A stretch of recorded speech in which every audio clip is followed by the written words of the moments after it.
A court in Madagascar convicted 5 people for plotting a coup in the Indian Ocean nation. The defendants, including 2 French nationals, were part of a group of 20 people accused of trying to assassinate President Andry Rajoelina in July. French Madagascar national Paul Rafano Arana and his wife were convicted of additional charges for possession of illegal weapons. The defense is not convinced and plans to appeal.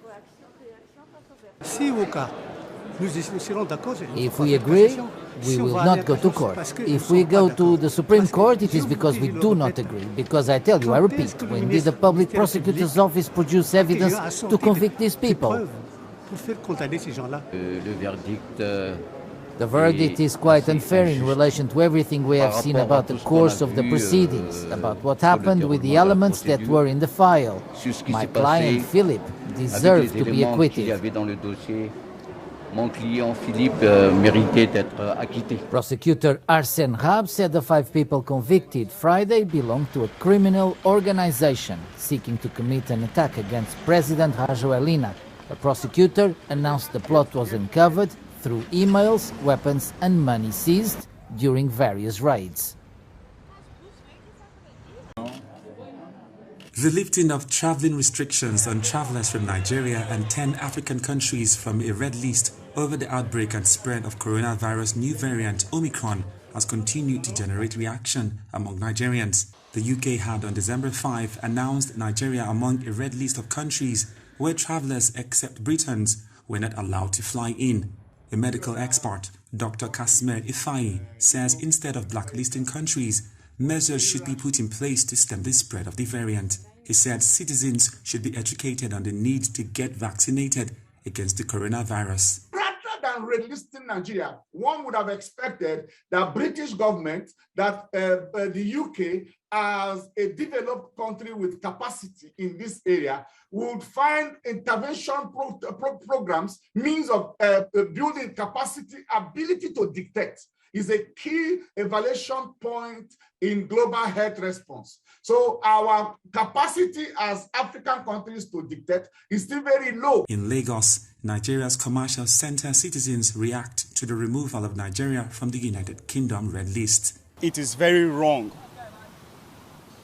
for them to think that way or treat Nigerians or Africans that way. This is not fair in African countries, because we are supposed to sit together and think of the solution. If they are putting a stop to us going over there, I feel it is now our time we start thinking out of the box. As of Tuesday, December 14, when the United Kingdom removed Nigeria from its red list, the West African country had recorded 11 cases of the Omicron variant. Undocumented migrants living in South Africa now have the chance to get vaccinated against COVID-19. This after some undocumented foreigners expressed concern over being denied access to the COVID-19 vaccine. The Gauteng Department of Health, along with its private partners, partnered to open various pop-up vaccination sites in Johannesburg. Dr. Sayuri Pillay from University of Witwatersrand says the inclusion of all citizens and non-citizens in the vaccination process is needed more than ever. This is a program that was initiated by Prof. Basu in the University of Pretoria. There's various teams that are involved, which include the Johannesburg Health District Office, ANOVA, MSF, and WITS RHI, which is a research health institute.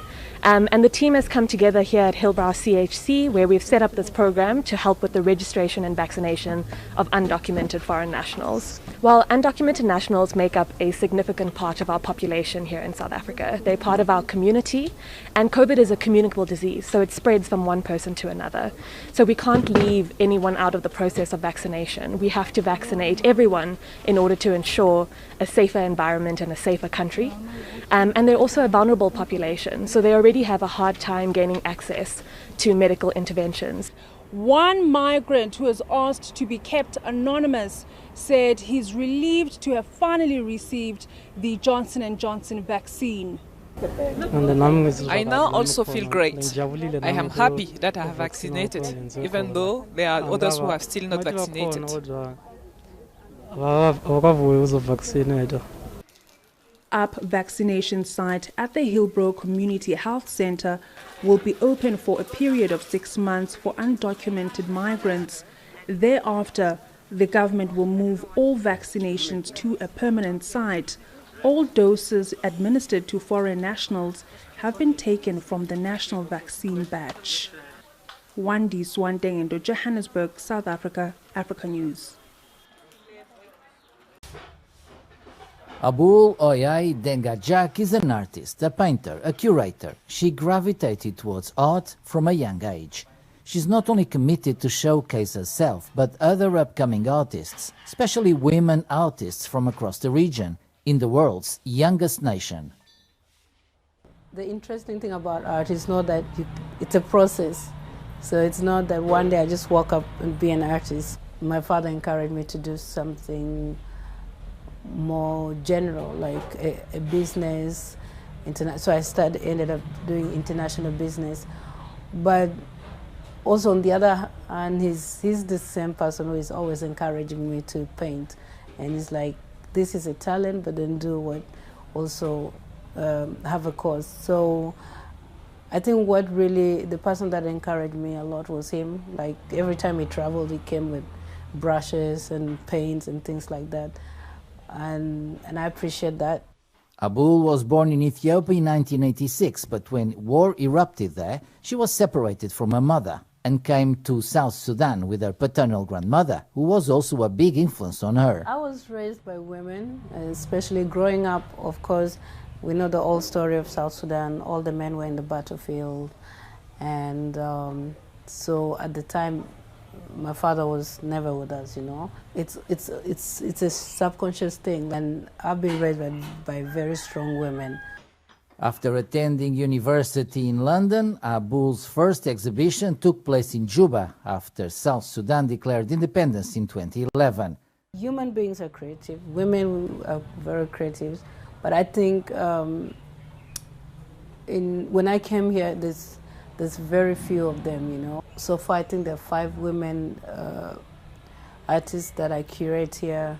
Art in Sudan generally was looked at as a man thing. Spaces like this truly allows women to, explore their talent. Abul also works as a director of museums, culture and national heritage in the office of the Vice President. The act of donating breast milk can save a baby's life. South Africa has close to 30 human milk banks, mostly in public health facilities. According to the South African Breastmiik Reserve, breast milk is the safest optimal food for the premature and full-term infant population. The Human Milk Bank says milk donation levels in South Africa fluctuate. I can assure you that we fluctuate on a weekly, daily basis.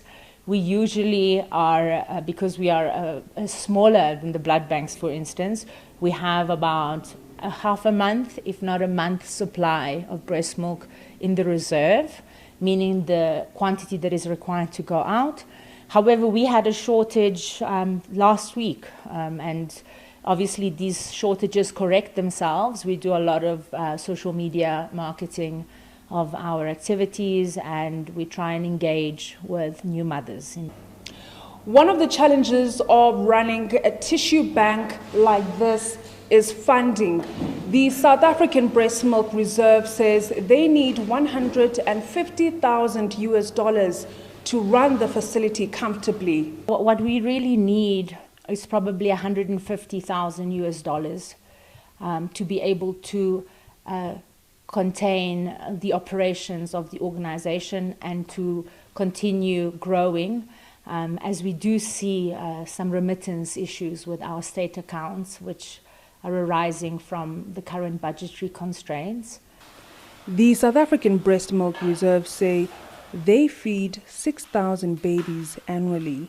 And in fact, we were able to reach nearly 6,000 babies compared to the previous year, 3,200 babies. And this made a great impact on the health system at large, as it allowed public facilities, especially because this was targeting public hospitals that are currently not on service level agreement with us. In South Africa, a donor mother can give up to 4 liters of breast milk. The bank says cost of screening a breast milk donor averages around $15.